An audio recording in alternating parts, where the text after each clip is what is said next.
Jérémie, chapitre 52. Sédécias avait 21 ans lorsqu'il devint roi et il régna 11 ans à Jérusalem. Sa mère s'appelait Hamutal et c'était la fille de Jérémie, de Libna.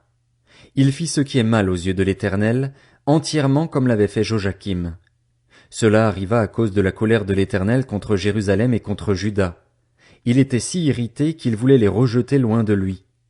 Sédécias se révolta contre le roi de Babylone. Alors, la 9e année du règne de Sédécias, le 10e jour du 10e mois, Nebuchadnezzar, le roi de Babylone, vint avec toute son armée attaquer Jérusalem. Ils installèrent leur camp devant elle et construisirent des retranchements tout autour d'elle. Le siège de la ville dura jusqu'à la 11e année du règne de Sédécias. Le 9e jour du 4e mois, la famine était si forte dans la ville qu'il n'y avait plus de pain pour la population du pays. Alors on fit une brèche dans les remparts de la ville, et tous les hommes de guerre s'enfuirent et sortirent de la ville pendant la nuit, en passant par la porte située entre les deux murailles près du jardin du roi, alors même que les Babyloniens encerclaient la ville. Les fuyards prirent le chemin de la plaine. Cependant, l'armée babylonienne poursuivit le roi et rattrapa Sédécias dans les plaines de Jéricho. Toute son armée se dispersa loin de lui. Ils s'emparèrent du roi et le firent monter vers le roi de Babylone à Ribla, dans le pays de Hamath. Nebuchadnezzar prononça des jugements contre lui. Le roi de Babylone fit égorger les fils de Sédécias en sa présence. Il fit aussi égorger tous les chefs de Juda à Ribla. Puis il fit crever les yeux à Sédécias et le fit attacher avec des chaînes en bronze. Le roi de Babylone le conduisit à Babylone et le jeta en prison jusqu'au jour de sa mort. Le 10e jour du 5e mois, c'était la 19e année du règne de Nebuchadnezzar sur Babylone, Nebuzaradan, le chef des gardes qui était au service du roi de Babylone, pénétra dans Jérusalem. Il brûla la maison de l'Éternel, le palais royal et toutes les maisons de Jérusalem. Il livra aux flammes toutes les maisons d'une certaine importance. Toute l'armée babylonienne qui accompagnait le chef des gardes démolit la totalité des murailles formant l'enceinte de Jérusalem. Nebuzaradan, le chef des gardes, emmena en exil une partie des pauvres du peuple, les membres du peuple qui étaient restés dans la ville, ceux qui s'étaient déjà rendus au roi de Babylone et tout le reste des artisans. Toutefois, Nebuzaradan, le chef des gardes, laissa comme vigneron et comme agriculteur une partie des pauvres du pays. Les Babyloniens brisèrent les colonnes en bronze qui étaient dans la maison de l'Éternel, ainsi que les bases et la cuve en bronze qui s'y trouvaient, et ils en emportèrent tout le bronze à Babylone. Ils prirent les cendriers, les pelles, les couteaux, les coupes, les tasses et tous les ustensiles en bronze qu'on utilisait pour le culte. Le chef des gardes prit encore les bassins, les brûle-parfums, les coupes, les cendriers, les chandeliers, les tasses et les gobelets, aussi bien ce qui était en or que ce qui était en argent. Quant aux 2 colonnes, à la cuve et aux 12 bœufs en bronze qui servaient de base, ce que le roi Salomon avait fait pour la maison de l'Éternel, il était impossible de peser le bronze de tous ces éléments. La hauteur d'une colonne était de 9 mètres et l'on pouvait en faire le tour avec un cordon de 6 mètres. Elle était creuse, derrière une épaisseur de bronze de 8 centimètres. Il y avait au-dessus un chapiteau en bronze. Il était haut de 2 mètres et demi. Autour du chapiteau il y avait un treillis et des grenades, le tout en bronze. Il en allait de même pour la seconde colonne, aussi avec des grenades. Il y avait 96 grenades de chaque côté et un total de 100 grenades autour du treillis. Le chef des gardes captura le grand prêtre Séraja, le prêtre adjoint Sophonie et les 3 gardiens de l'entrée. Dans la ville, il captura un eunuque qui commandait aux hommes de guerre, 7 hommes qui faisaient partie des conseillers du roi et qu'on trouva dans la ville, le secrétaire du chef de l'armée chargé d'enrôler la population du pays, ainsi que 60 hommes pris parmi la population du pays qu'on trouva dans la ville. Nebuzaradan, le chef des gardes, les captura et les conduisit vers le roi de Babylone à Ribla, et le roi de Babylone les frappa à mort à Ribla, dans le pays de Hamath. C'est ainsi que Juda partit en exil loin de sa terre. Voici la population que Nebuchadnezzar emmena en exil. La 7e année de son règne, 3023 Juifs. La 18e année de son règne, il emmena de Jérusalem 832 personnes. La 23e année de son règne, Nebuzaradan, le chef des gardes, emmena en exil 745 Juifs. Cela fait un total de 4600 personnes. La 37e année de l'exil de Joachim, roi de Juda, le 25e jour du 12e mois, Évil-Mérodach, le roi de Babylone, releva la tête du roi de Juda Joachim et le fit sortir de prison. C'était la première année de son règne. Il lui parla avec bonté et lui donna une place supérieure à celle des autres rois retenus avec lui à Babylone. Il lui fit changer ses habits de prisonnier, et Joachim mangea à sa table tout le reste de sa vie. Le roi de Babylone pourvut constamment à son entretien journalier durant tout le reste de sa vie, jusqu'au jour de sa mort. Lamentation, chapitre 1. Comment? Elle est assise solitaire, cette ville si peuplée, elle est pareille à une veuve. Elle qui était grande parmi les nations, elle qui était une princesse parmi les provinces, la voilà maintenant astreinte à la corvée. Elle pleure durant la nuit et ses joues sont couvertes de larmes. Parmi tous ceux qui l'aimaient, pas un ne la console. Tous ses amis l'ont trahi, ils sont devenus ses ennemis. Juda est en exil, accablé par la misère et un grand esclavage. Il habite au milieu des nations sans y trouver de repos. Tous ses persécuteurs l'ont rattrapé au beau milieu des détresses. Les chemins de Sion sont dans le deuil, car on ne va plus aux fêtes. Toutes ses portes sont désertes, ses prêtres gémissent, ses jeunes filles sont pleines de chagrin et elle-même est remplie d'amertume. Ses adversaires ont pris le dessus, ses ennemis sont tranquilles, car c'est l'Éternel qui l'a plongé dans le chagrin à cause du grand nombre de ses transgressions. Ses enfants ont marché en déportés devant l'adversaire. La fille de Sion a perdu toute sa splendeur. Ses chefs sont pareils à des cerfs qui n'ont rien trouvé à brouter et qui fuient, sans force, devant celui qui les pourchasse. Durant ces jours de misère et d'errance, Jérusalem s'est souvenue de tous les biens précieux dont elle jouissait par le passé. Quand sa population est tombée entre les mains de l'adversaire, il n'y a eu personne pour l'aider. Ses ennemis l'ont regardé et ont ri de sa chute. Jérusalem a gravement péché. Voilà pourquoi elle inspire le dégoût. Tous ceux qui l'honoraient la méprisent, car ils ont vu sa nudité. Elle-même gémit et tourne le dos. Son impureté se trouve dans les pans de sa robe. Elle n'avait pas imaginé sa fin. Elle est tombée d'une manière étonnante et personne ne la console. Vois ma misère, Éternel, face à l'arrogance de l'ennemi. L'adversaire a étendu la main sur tout ce qu'elle avait de précieux. En effet, Jérusalem a vu les nations pénétrer dans son sanctuaire, alors que tu leur avais interdit d'entrer dans ton assemblée. Toute sa population gémit, elle cherche du pain. Ils ont donné tout ce qu'ils avaient de précieux pour de la nourriture afin de retrouver des forces. Vois, Éternel, regarde, car je suis méprisé. Que cela ne vous arrive pas, à vous qui passez sur le chemin. Regardez et voyez s'il y a une souffrance pareille à la mienne, à celle qui me fait si mal, à celle que l'Éternel m'a infligée le jour où il a déversé toute l'ardeur de sa colère. D'en haut il a lancé un feu dans mes os et il les piétine. Il a tendu un piège sous mes pieds, il m'a fait tomber en arrière. Il m'a livré à la dévastation, je suis constamment souffrante. Sa main a fait de mes transgressions une charge, elles se sont entremêlées, hissées sur ma nuque. Il a brisé ma force. Le Seigneur m'a livré entre des mains auxquelles je suis incapable de résister. Le Seigneur a terrassé tous les guerriers qui étaient avec moi, il a convoqué contre moi un rassemblement pour briser mes jeunes hommes. Le Seigneur a écrasé au pressoir la jeune fille, la fille de Juda. C'est pour cela que je pleure. Mes yeux fondent en larmes, car il s'est éloigné de moi, celui qui pourrait me consoler, celui qui aurait pu me redonner des forces. Mes fils sont désespérés, car l'ennemi est puissant. Sion a tendu les mains et personne ne l'a consolé. L'Éternel a donné ses ordres contre Jacob aux adversaires qui l'entouraient, et Jérusalem est devenue un objet d'horreur au milieu d'eux. L'Éternel est juste, car je me suis révolté contre ses ordres. Écoutez donc, à vous, tous les peuples, et voyez ma douleur. Mes jeunes filles et mes jeunes hommes sont partis en déportation. J'ai appelé mes amis, et ils m'ont trompé. Mes prêtres et mes anciens ont expiré dans la ville, alors qu'ils cherchaient de la nourriture pour retrouver des forces. Regarde, Éternel, car je suis dans la détresse. Je suis profondément tourmenté, profondément bouleversé, car j'ai été vraiment rebelle. Dehors, l'épée m'a privé d'enfants. Dedans, c'est la mort. On a entendu mes gémissements et personne ne m'a consolé. Tous mes ennemis ont appris mon malheur, et ils se sont réjouis de ce que tu en étais l'auteur. Tu as fait venir le jour que tu avais annoncé, qu'ils deviennent eux aussi pareils à moi, que toute leur méchanceté vienne devant toi. Traite-les comme tu m'as traité à cause de toutes mes transgressions, car mes soupirs sont nombreux et mon cœur est souffrant. Lamentation, chapitre 2. Comment, à cause de sa colère, le Seigneur maintient de sombres nuages sur la fille de Sion. Il a précipité du ciel sur la terre la fierté d'Israël. Il ne s'est pas souvenu de son marchepied, le jour de sa colère. Le Seigneur a englouti sans pitié tous les domaines de Jacob.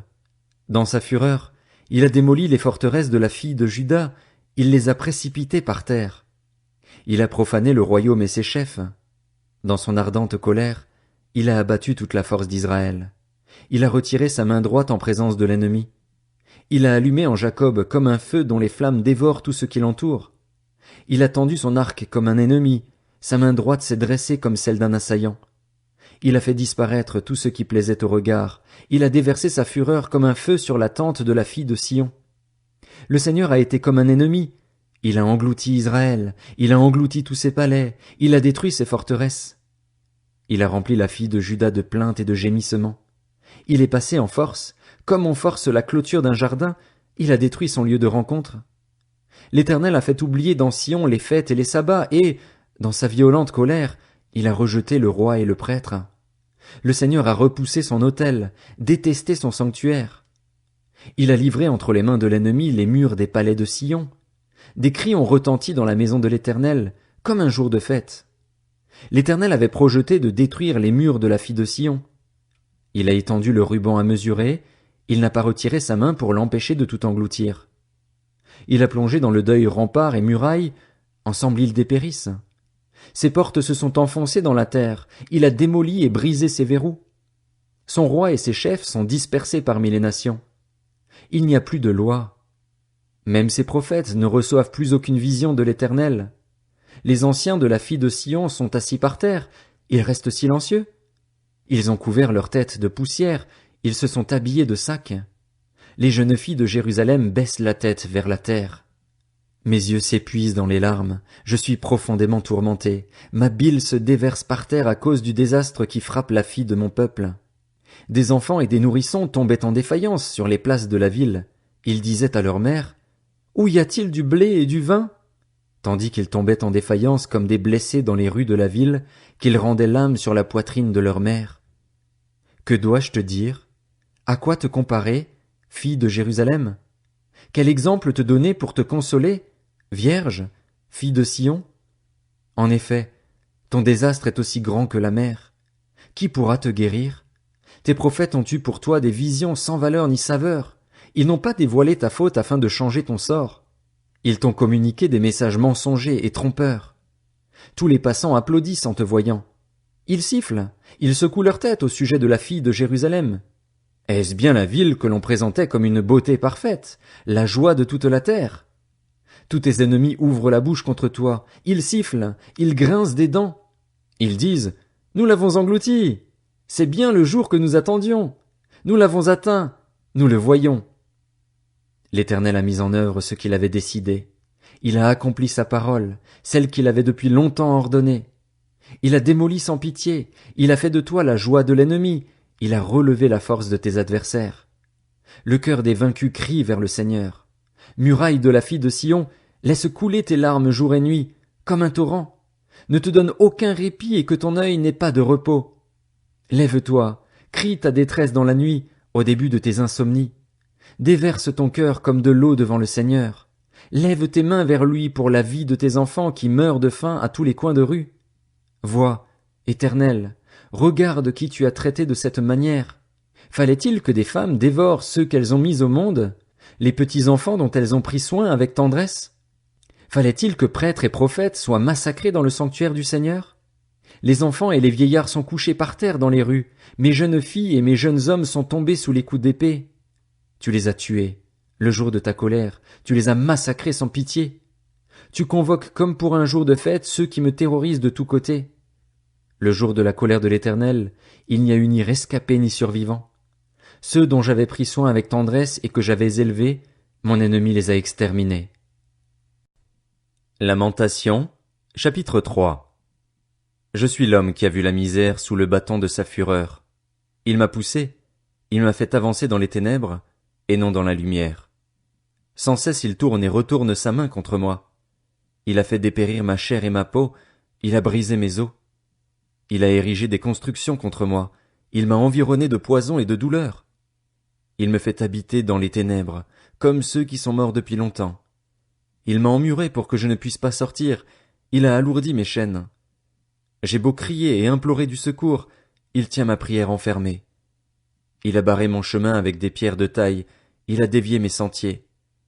Il a été pour moi un ours en embuscade, un lion dans un endroit caché. Il a détourné mes voies, il m'a mis en pièces, il a fait de moi un homme dévasté. Il a tendu son arc et m'a dressé comme cible pour ses flèches. Il a fait pénétrer dans les profondeurs de mon être les flèches de son carquois. Je suis pour tout mon peuple un objet de moquerie. À longueur de journée je suis l'objet de leurs chansons. Il m'a rassasié d'herbe amère, il m'a enivré d'absinthe. Il a cassé mes dents avec des cailloux, il m'a piétiné dans la cendre. Tu m'as enlevé la paix, j'ai oublié ce qu'est le bonheur. Alors j'ai dit, je n'ai plus d'avenir, je n'ai plus d'espérance en l'Éternel. Souviens-toi de ma détresse et de ma misère, de l'absinthe et du poison. Moi, je m'en souviens bien et je sombre. Voici ce que je veux méditer pour garder espoir. Les bontés de l'Éternel ne sont pas épuisées, ses compassions ne prennent pas fin, elles se renouvellent chaque matin. Que ta fidélité est grande. Je le déclare, l'Éternel est mon bien, c'est pourquoi je veux m'attendre à lui. L'Éternel a de la bonté pour celui qui compte sur lui, pour celui qui le recherche. Il est bon d'attendre en silence le secours de l'Éternel. Il est bon, pour l'homme, de devoir se plier à des contraintes dans sa jeunesse. Qu'il se tienne solitaire et silencieux, lorsque l'Éternel le lui impose. Qu'il mette sa bouche dans la poussière, il y a peut-être de l'espoir. Qu'il présente la joue à celui qui le frappe, qu'il soit rassasié d'insultes. En effet, le Seigneur ne rejette pas pour toujours, mais quand il cause du chagrin, il fait preuve de compassion, tant sa bonté est grande. De fait, ce n'est pas de bon cœur qu'il humilie, qu'il cause du chagrin aux hommes. Quand on écrase et piétine tous les prisonniers d'un pays, quand on viole le droit d'un homme devant le Très-Haut, quand on fait du tort à un être humain alors qu'il défend sa cause, le Seigneur ne le voit-il pas? Qui n'a qu'à parler pour qu'une chose se produise, si le Seigneur ne l'a pas ordonné? N'est-ce pas de la bouche du Très-Haut que sortent les malheurs et le bonheur? Pourquoi l'être humain resté en vie se plaindrait-il? Que chacun se plaigne de ses propres péchés. Réfléchissons à nos voies, examinons-les et retournons à l'Éternel. Élevons notre cœur, tout comme nos mains, vers le Dieu qui est au ciel. Nous avons commis des transgressions, nous nous sommes révoltés, et toi, tu n'as pas pardonné. Tu t'es enveloppé de colère et tu nous as poursuivis, tu as tué sans pitié. Tu t'es enveloppé d'un nuage pour empêcher la prière de parvenir jusqu'à toi. Tu as fait de nous un objet de mépris et de rejet au milieu des peuples. Tous nos ennemis ouvrent la bouche contre nous. Nous avons connu la terreur et le trou, la dévastation et la ruine. Des torrents d'eau coulent de mes yeux à cause du désastre qui frappe la fille de mon peuple. Mon œil fond en larmes, sans repos, sans répit, jusqu'à ce que l'Éternel regarde et voie du haut du ciel. Mon œil me fait souffrir, à cause du malheur qui s'est abattu sur toutes les filles de ma ville. Ils m'ont pourchassé avec persévérance comme si j'étais un oiseau, ceux qui sont mes ennemis sans raison. Ils ont voulu mettre fin à ma vie en me jetant dans un puits et m'ont lancé des pierres. L'eau a submergé ma tête. Je me disais, je suis perdu. J'ai fait appel à ton nom, Éternel, au plus profond du puits. Tu as entendu ma voix. Ne bouche pas tes oreilles à ma demande de délivrance, à mon appel au secours. Le jour où j'ai fait appel à toi, tu t'es approché. Tu as dit, n'aie pas peur. Seigneur, tu as défendu ma cause. Tu as racheté ma vie. Éternel, tu as vu le tort qu'on m'a fait. Rends-moi justice. Tu as vu leur soif de vengeance, tout leur complot contre moi. Éternel, tu as entendu leurs insultes, tout leur complot contre moi. Les discours de mes adversaires et les propos qu'ils tenaient à longueur de journée contre moi. Regarde, qu'ils restent assis ou se lèvent, ils se moquent de moi dans leurs chansons. Tu leur rendras ce qu'ils méritent, Éternel, conformément à leur manière d'agir. Tu les rendras obstinés, ta malédiction reposera contre eux.